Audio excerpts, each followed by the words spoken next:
So I came up with the idea of doing a whole revision series of many of the topics I'm studying in school. So that's what's gonna happen. Hope you'll enjoy more of the stuff I'm gonna upload.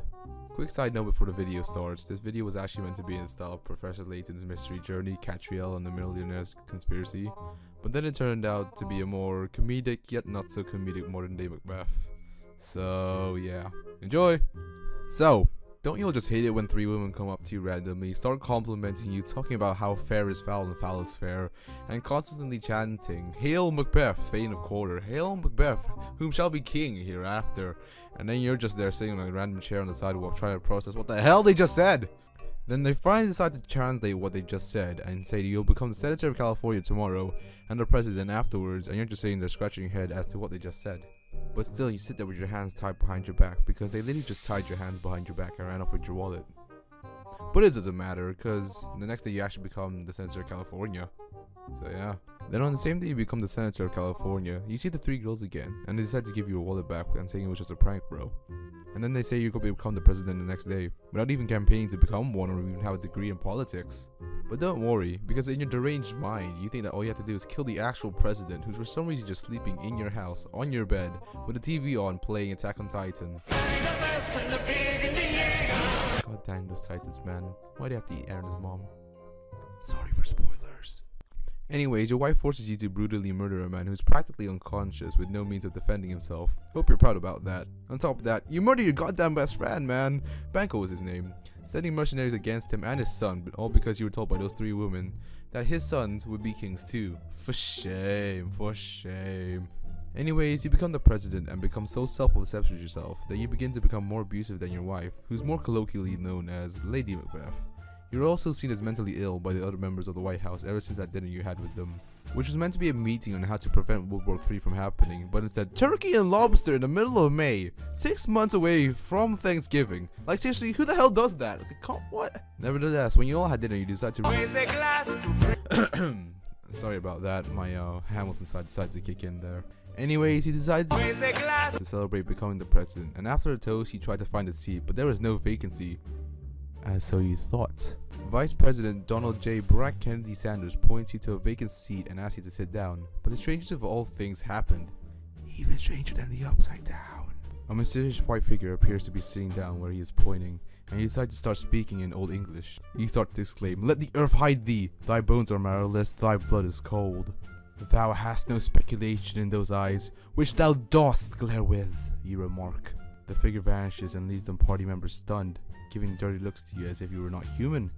Lady Macbeth kicks everyone out while your mind tries to comprehend what just happened, but you're still in awe due to the circumstances given. You meet the 3 women again a day later, and they have some info for you. Turns out they have some good news and some bad news. They say to you, "Beware, Macduff," for which you assume is the bad news, with the problem being that Macduff is in charge of the Fife military in Washington. The good news being that no man of woman born shall kill you.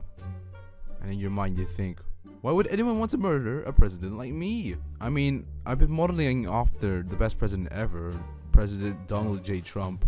Even during times where he was hated, people loved him, I think. But anyways, the 3 women vanish after they enter into a mysterious yellow vehicle. I think some people like to call it a taxi.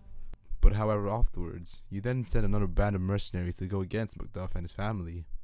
Macduff, Macbeth, all these Macs, but not a single Big Mac.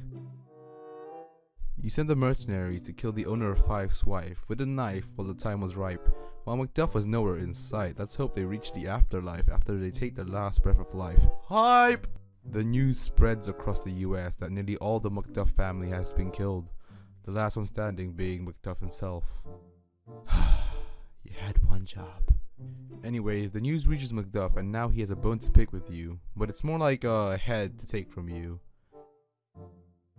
And so this all takes place in the only place that allows duels to the death, the Staples Centers in Los Angeles. However, the day before the fight, an incident occurred. Your wife supposedly committed suicide by jumping off the Golden State Bridge.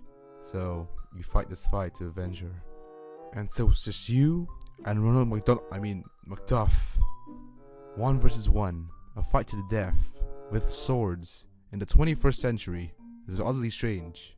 But it's happening. But no matter, because because according to the three women, you're believed to have an advantage as no man of women born may kill you. And so you shout at him in the loudest voice you could project. You can't kill me. I bear a charmed life which must not yield to one of women born. But with a smug look on Macduff's face, he looks back at you and exclaims in third person.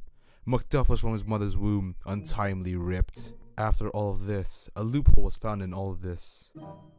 You realize that your fate was sealed, and off came with your head, and thus ending your legacy. This story sounds oddly familiar to a 1606 play written by William Shakespeare. Huh, strange. Hey guys, so as I said in the beginning of the video, I'll be doing more of these as a social revision, so if you guys want any specific topics covered, be sure to comment them down below, as well as what style you like them in. I'll try and base it around what you guys want, since, as you all know, the school system isn't for everyone. I hope you guys found some value in this. I hope you have a wonderful day. Be sure to stay tuned for when I do my Great Expectations video in the form of Hamilton. So yeah, see you guys.